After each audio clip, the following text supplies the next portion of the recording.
Hey tankers, and welcome back to World of Tanks with PR154, where today we are following Swizz the Casual of the Suits clan in the Tier 6 reward Russian light tank, the T-50-2. This was the first vehicle that came out as the well-deserved reward, and I guess the whole point of well-deserved reward was trying to reimagine some of the possibly overpowered, certainly zany tanks that existed in World of Tanks in the days of yore, and bring them back in a much more rebalanced setting. T-52 was absolutely renowned for its speed. It existed in the game at a point where they haven't quite worked out the rollover mechanics, so you're capable of doing these impossible runs, these impossible turns, in spite of the obviously higher centre of gravity that the tank has. The game engine was still a lot less developed, such that you could have a tank destroyer that was aiming down a corridor of buildings, like an impossible shot to miss in today's day and age. But the game engine was such that a T-52 could just race across that gap, and by the time it was rendered for the tank destroyer to shoot, it was already gone. So that had sort of left the game at that point in time. But it's come back as part of the well-deserved reward. It's rebalanced. It sits a lot more nicely in the game engine as it is today, and it certainly kept a lot of its speed. Forward mobility of 65 kilometers per hour, which is, funnily enough, is not actually the fastest light tank at Tier 6. That honour goes to the Type 64, but it's got a power to weight ratio that's about 50% higher than Type 64. So while not the fastest, certainly capable of achieving the order of acceleration required to actually realise the target speed. Of course, we meet the other Tier 6 Russian medium tank, MT-25. Quite similar in a lot of ways. MT-25, a little bit boxier, a little bit better armoured. But nonetheless, we're not here to talk about that. We're here to talk about T-52.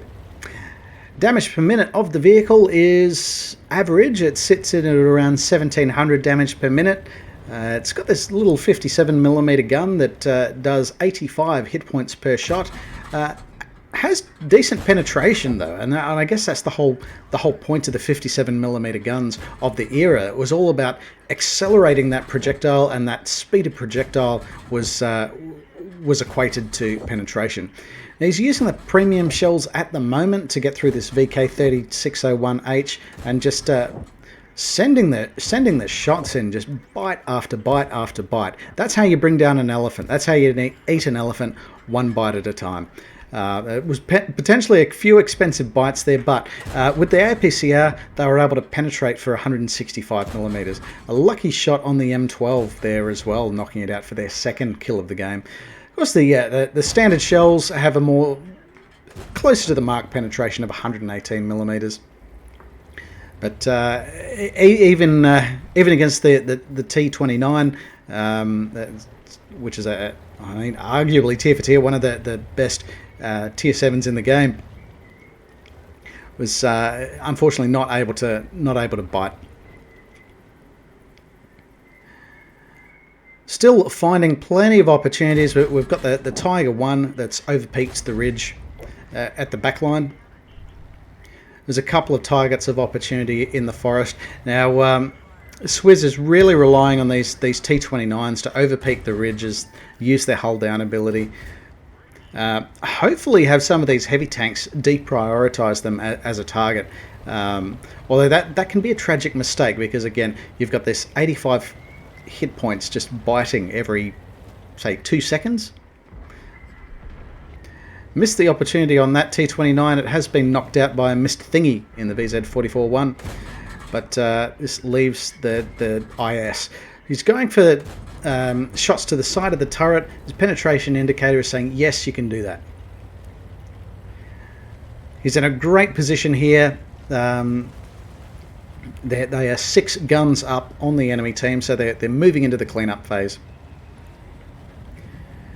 There's a T-29 battling rather valiantly in the middle, but quite open to being surrounded at this point in the game. They've also identified the setter that's also moved up to the mid around E2, E3. Basus the casual is going for the flank. He's trying to dig out whatever might be sitting in the back of the map. He's been able to find the Jagdpanzer IV, and he lets loose with the 57mm armament of T-52, just taking bite after bite, 85 hit points or thereabouts at a time. He's in a blind fire territory there, but seems to be landing the hits fairly consistently. No, that one bit the ground. We did see a fence go down a little bit right of the reticle. I expect Swizz didn't see that, but that's all right. We can move right on. Setter is falling back along the one line, trying to go for ground, and possibly Swizz has seen the Nashorn. And there's the T-34-85. Now they're in a reasonable hit point position there, so hopefully Swizz can avoid too much damage. That's a bit of a lucky tracking shot there. Is potentially one-shottable for the T-34-85M if it's laying shots on. We can see he has switched back to the premium just for confidence of penetration on that T-34-85M, but no, it's just the Nashorn, the Jagdpanzer IV, and the Setter left has switched back to the AT. Has switched back to the AP again. So really good management of ammunition for the situation. And some of these high rate of fire vehicles allow you to do that if you're not just seeing the red mist. Missed out on that shot to Lucky Luciano, also of the Suits clan.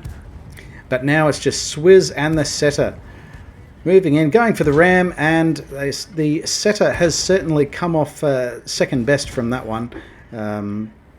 He had managed to ram that Setter for 257 hit points and then ultimately contributed to Swizz's third kill of the game. So that is a win.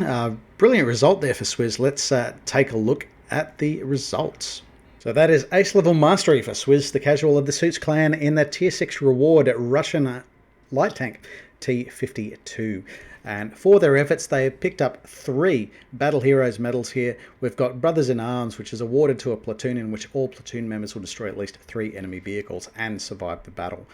So we'll check on that in the results shortly. They've picked up the Confederate medal for hitting more enemy vehicles than anyone else on the team. It needs to be at least 6. And that's, I guess, by virtue of their positioning along that E-line that enabled them to not only be hitting enemy vehicles that were spotted in the forest, but also enemy vehicles that were still sort of working the ridgeline over on the western side of the map. They've also picked up the high caliber medal for accounting for at least 20% of the total hit point pool of enemy vehicles, which is just indicative of the gun being absolutely everywhere to everyone.